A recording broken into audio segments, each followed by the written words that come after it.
Welcome everyone, this is Music Appreciation and today's topic is on the evaluation tools.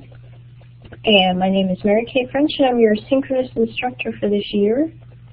And for our icebreaker, we're going to answer a few of these questions. So if you happen to be watching the recording, you could get out a piece of paper and just write down some of your answers here. Questions are, what do you like to listen to in your free time? Why do you like that kind of music? Is that type of music a good descriptor for who you are? Does that music give an image you wish to portray? Is there a stereotype associated with that music and do you believe that stereotype is accurate? So I'll give you a few minutes just to think about those questions, jot down a few notes, and we'll come back here in just a second.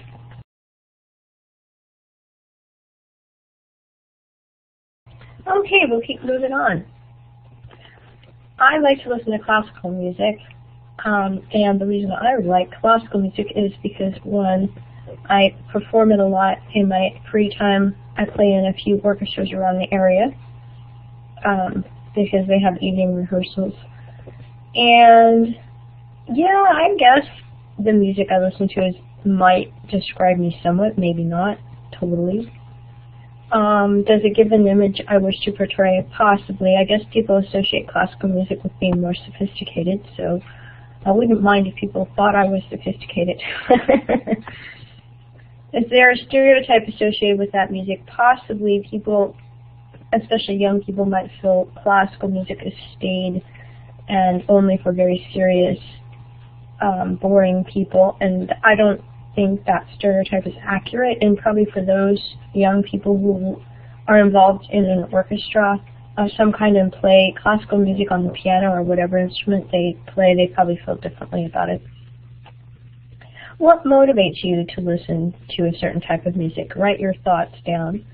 So why don't you think about that just a moment. We'll come back and I'll tell you my thoughts.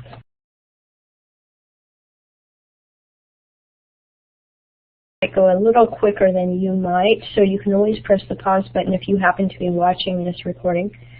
What motivates me to listen to a certain type of music?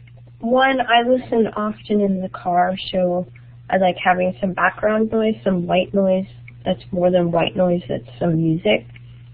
I like listening to music because it's relaxing, like when I'm making a special meal.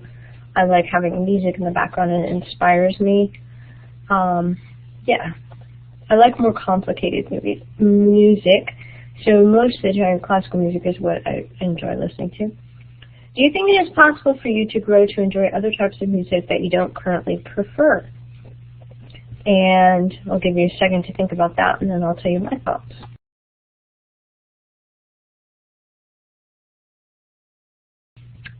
So, the way I feel about other types of music is I probably am stuck in a rut most of the time. But for instance, I went to Masters of Iranian Music once, a concert, when I was going back to get my master's degree. I wouldn't have necessarily chosen to listen to that kind of music, but I really enjoyed that concert. I was really mesmerized by the rhythms and the different riffs they have in their tonal system is totally different than Western European. And yes, I think I could grow to prefer other types of music, but I'm just kind of stuck in a rut usually. So it's hard to pull me out of my rut. And I don't know if I'm typical of a lot of people, might be my age, that I'm getting older, so in the few moments that spare free time I have, I don't want to experiment. What would make you do so? Write your thoughts on the whiteboard. While you're thinking, I'm just going to talk more. Well, my kids are in their early 20s, and our kids have always introduced us to different music because my husband and I are both more classical music fans. So our daughter likes heavy metal, she likes dubstep, so she's introduced us into different types of music. We're not always that thrilled with it, but it's kind of enjoyable to listen to something different once in a while. What is it about music that you enjoy? Write your thoughts on the whiteboard. Music is entertainment, and entertainment is always fun. So that's what makes it thrilling. I think often music speaks a different language that anyone can understand.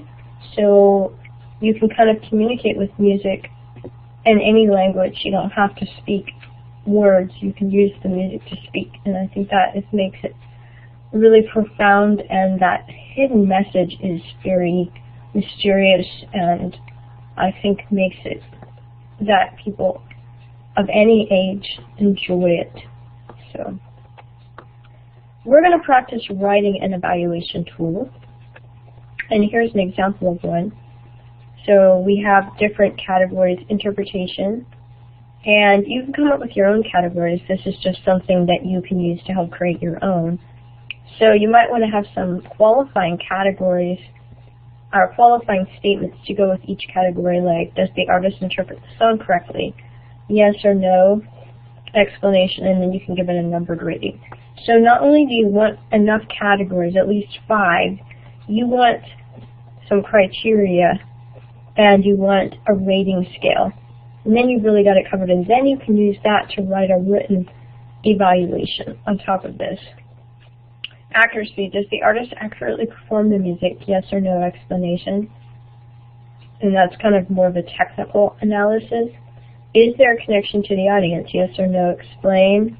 Rating 1 to 10, 10 highest, 1 lowest. Musicality. Does the artist seem to possess a musical sense appropriate for the style of music being performed? And that's a really important point, because if you had an opera singer trying to sing a country western song, that wouldn't be appropriate. Even though obviously the artist was well-trained, well-schooled, it wasn't the right sense for that type of music. So those are all things to consider when you're rating. Yes or no explanation, you can give it a rating. Technique, are the vocals well done? Are they in tune, proper breath support? And if you, depending on your knowledge of vocal technique, you could add some subcategories there. Something that you would be watching for in a performance. Yes or no explanation and your rating. Are the instruments within the band played correctly? Right notes, rhythm, etc. You can use your own personal experience. If you play guitar, you're probably familiar with proper technique, interesting riffs that they might play or come up with, rhythmic sense, that kind of thing. Are they really with the group? Do they play with the group? You can add some of your own thoughts, but this kind of gives you a basis from which to create your own evaluation tool. Sometimes it's hard to just come up with something out of the thin air. So now see what you can do to create your own tool. This tool you can use for both the listening sample evaluation, where you have 3 samples, and we're going to go more into that in our next tutorial, and for the performance evaluation assignments. So on your own, you can think about that. While you're writing down your thoughts, I'm going to go ahead and